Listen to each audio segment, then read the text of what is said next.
Hello. I know it's been a very long time. It's probably been 3 months since my last video.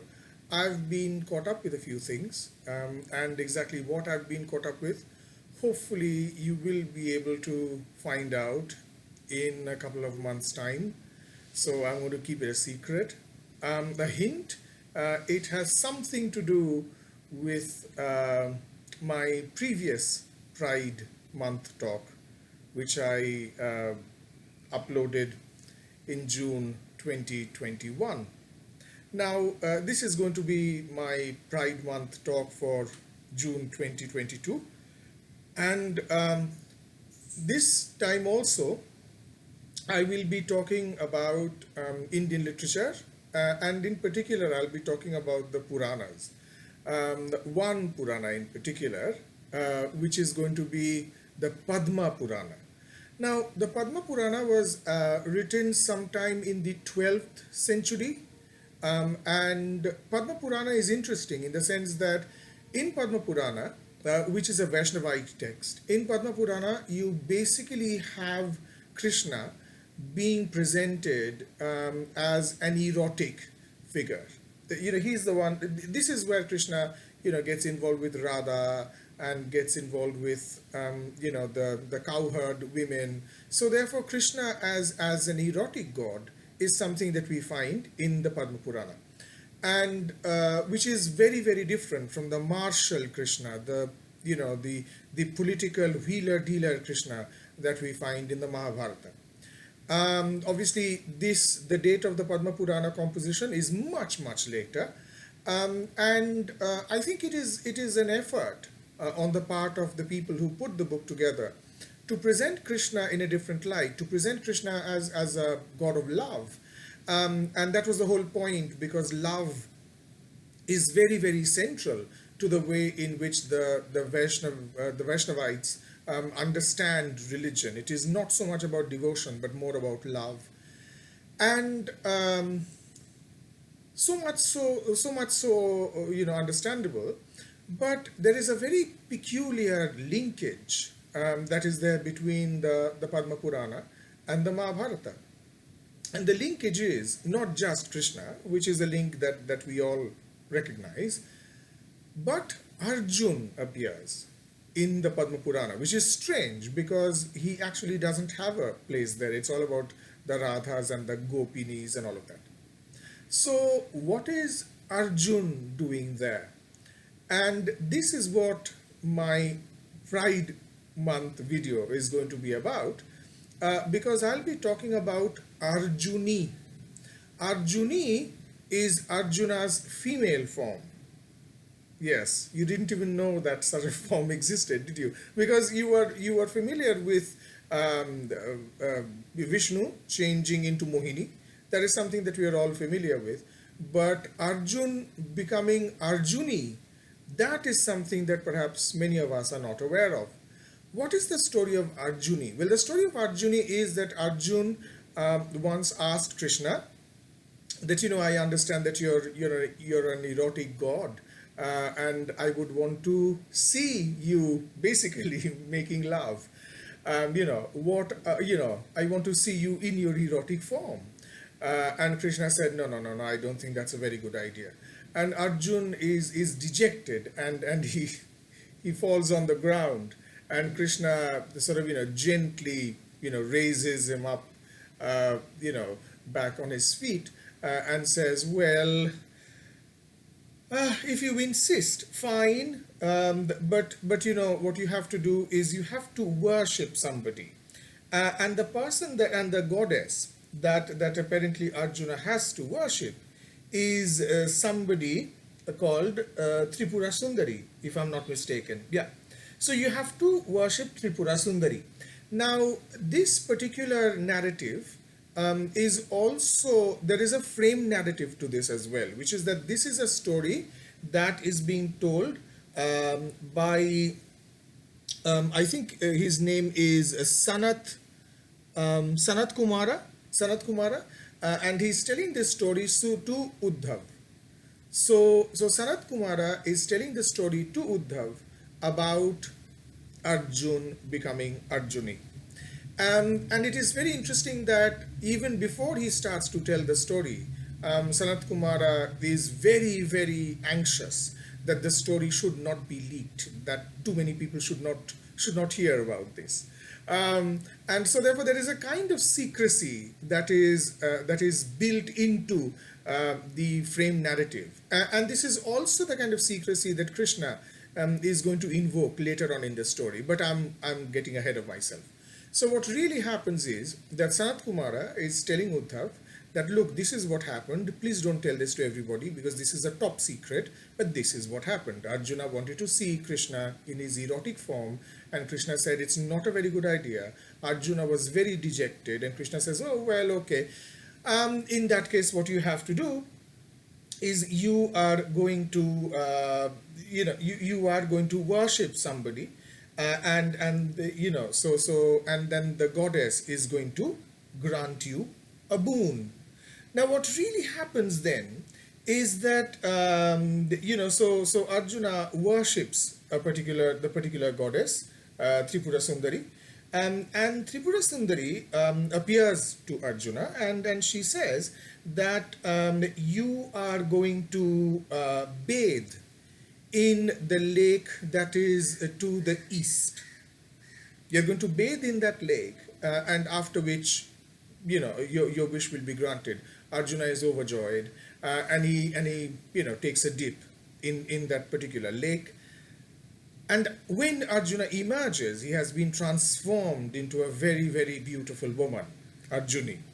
So Arjuna emerges from the lake, very beautiful, and there is a very detailed description of exactly how beautiful she is. And so once she has been transformed, the cowherd women give her a bath, and they help her worship Radha. So Radha appears in her form of a goddess, and Radha appears, and Arjuna says, well, this is what I want. I want to see Krishna as an erotic god. And Radha says, come with me, and I will fulfill your desires. Now, what then happens is that Krishna comes to, so Krishna sees Arjuni from a distance and says, bring her to me quickly. And Sharada, one of Radha's friends, has the task of delivering, as it were, Arjuni to Krishna. And what happens is that Arjuni is standing there in front of Krishna, and Radha is also beside Krishna. And Radha offers Krishna a betel leaf, pan. And seeing this act of Radha offering Krishna a betel leaf, it fills Arjuni with the most overpowering love and passion. And she is, basically very, very turned on. And Krishna says, oh, okay, well, let's get this over with. And Krishna takes Arjuni into the forest, and they basically make out. After having made out, Arjuni and Krishna emerge. Arjuni is absolutely exhausted. And Krishna says, he hands over Arjuni to Sharada, and says that, give her a bath and, refresh her because she's exhausted. And so Sharada takes Arjuni to the lake to the west. So the first bathing happened in the river to the east, and now, not river, sorry, the lake, and the next bathing happens in the lake to the west. And once, Arjuni takes a dip in the river that is to the west, and when Arjuni emerges, Arjuni has been transformed back into Arjun. And Krishna is still there. And Krishna then tells Arjun that, look, you have always been very, very special to me, and now you have seen this part of me as well. Basically saying that, you've seen what I am like when I'm making out with people because I just made out with you. So you have just seen me like this. Please don't tell anybody about this. Otherwise, I'll feel very, very badly betrayed. So the question therefore arises as to what are these sort of injunctions, please don't tell about it, please don't tell about it, when it is actually written in the text. So therefore, clearly, um, there is a very strange thing that's going on over here. On the one hand, you are being told, please don't talk about it, but then you're writing it. So therefore, anybody who is going to read the Padma Purana will know about the story of Arjuni. So what role does secrecy play in this entire narrative? It is a part of the frame narrative, it is a part of the core narrative. Why this injunction to, keep it a secret? I sort of think that it is probably a way of heightening the erotic aspect of it, because when we do something in secret, when we do something which we shouldn't be doing, that sort of makes it much, much more exciting, doesn't it, than if you're doing it with full social sanction. The illicit, right? So therefore, what happens between Krishna and Arjun, transformed momentarily into Arjuni, is something that is given a further erotic color by this injunction. Of course, I read this translation in Ruth Vanita Sarin Kidwai's book, Same Sex Love in India. So those of you who wish to read the elaborate description of Arjuni's body and the elaborate description of Krishna's body as well, mind you, it gets very, very erotic. You can do that. Now, when Ruth Vanita is introducing this particular narrative, she says that one reason for this injunction may be that if this text falls into the hands of, for example, Shakta believers, the worshippers of Shiva, then they may configure the Vaishnavites as being licentious, given to sexuality, given to sex, always thinking about, love making. And so the Vaishnavites perhaps feared that they would be misunderstood, which is why they wanted to keep it a secret. That could be one way of looking at it. But then again, the fact remains that this is there in the book. So clearly, it was meant to be passed around, word of mouth. And once you begin to tell a story, you really don't know where that story is going to end up, who's going to repeat it. So I think that this injunction, please don't tell anybody, it is more erotic rather than religious. And also what is really happening, what really needs to be noted in this case, is that when Krishna, makes love to Arjuni, I don't think he ever for a moment believes that this is, a woman. He is absolutely sure that this is his friend Arjun. So Krishna is making love to Arjun, and you have the fig leaf of heterosexuality that the Purana provides by, momentarily changing the sex of Arjun.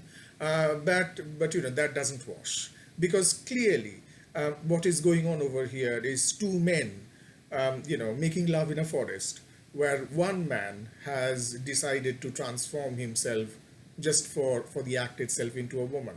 Not terribly convincing. So what we really have, therefore, is one more example of the queerness of Krishna. I think that is what we really need to understand, is that here is a God who is remarkably sort of pliable, pliant, malleable, as far as gender is concerned, as far as sexuality is concerned. Remember that in the story of Aravan, he transforms himself into Mohini and he has sex with Arjun's son, Aravan. And so therefore, after that, Aravan, of course, goes to battle and Aravan dies, but not before Aravan has had a taste of sex, which is basically what he wanted. You remember, he said that I can't possibly die until I've known the pleasures of sex. Well, he says until I've known the pleasures of marriage, but we know what he means. So really, what is really going on there is that Krishna is very, very quick to sort of, shapeshift into other genders, and he is perfectly happy to accept his male friend when he shape shifts into another gender as well. So, in this particular story of Arjuni, one sees several things going on. One sees a kind of transgendering, albeit temporary. There is definitely the homoerotic aspect of it. There is also a deeper layer of God being regarded as an erotic object, right? So therefore, so the relationship between the devotee and the god that takes on an erotic color, which I think is very, very interesting.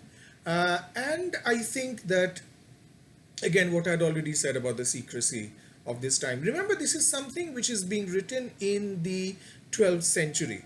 Now, what is interesting is that 12th century is also the century in which you have a fairly famous treatise on sex. I am not talking about the Kama Sutra, which I think comes much earlier.